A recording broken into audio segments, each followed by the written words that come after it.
کربلا کا پیغام کیا ہے کہ اللہ کو راضی کرنے کے لیے جو قیمت دینی پڑے دے دو، اللہ کو راضی کرنے کے لیے جو قیمت دینی پڑے دے دو۔ مامو شیر بازار کا تاجر کہتا ہے جھوٹ نہیں بولوں گا تو سودا کی میں بیچاں، جھوٹ نہ بولاں تے سودا کی میں بیچاں۔ منڈی والا کہتا ہے ملاوٹ نہ کراں تو سودا کی میں بیچاں، منافع کتھوں لواں۔ اور دفتر والا کہتا ہے رشوت نہ لواں تو بچیانوں کتھوں پالاں۔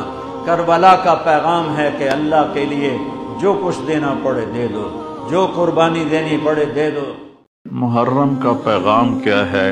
اللہ پر جان دے دینا، یہ ہے زندگی کا مقصد۔ محرم ہمیں کیا یاد دلاتا ہے؟ میرے نبی کے نواسے نے اپنی پوری اولاد ذبح کروا دی، ظلم کا ساتھ نہیں دیا۔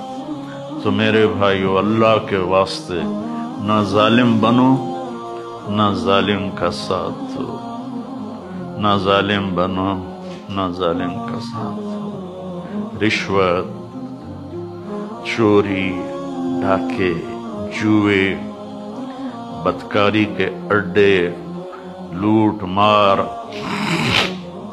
ملک کے ساتھ غداری، چند پیسوں کے پیچھے فائلوں کو اوپر نیچے کر دینا، یہ سب ظالم۔ کربلا کا واقعہ سنانا ایک رواج بن گیا ہے۔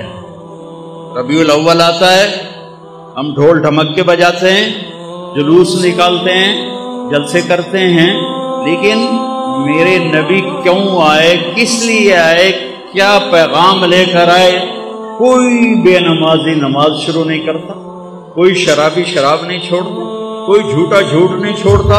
ایسے جب محرم آتا ہے ہم 10 دن روتے ہیں، روتے حسین کو ہیں، چلتے یزید کے پیچھے، نعرے حسین کے لگاتے ہیں، جھنڈا یزید کا اٹھایا ہوا ہے۔ آہو بکا حسین، ماتم حسین کا کرتے ہیں اور زندگی یزید والی گزارتے ہیں۔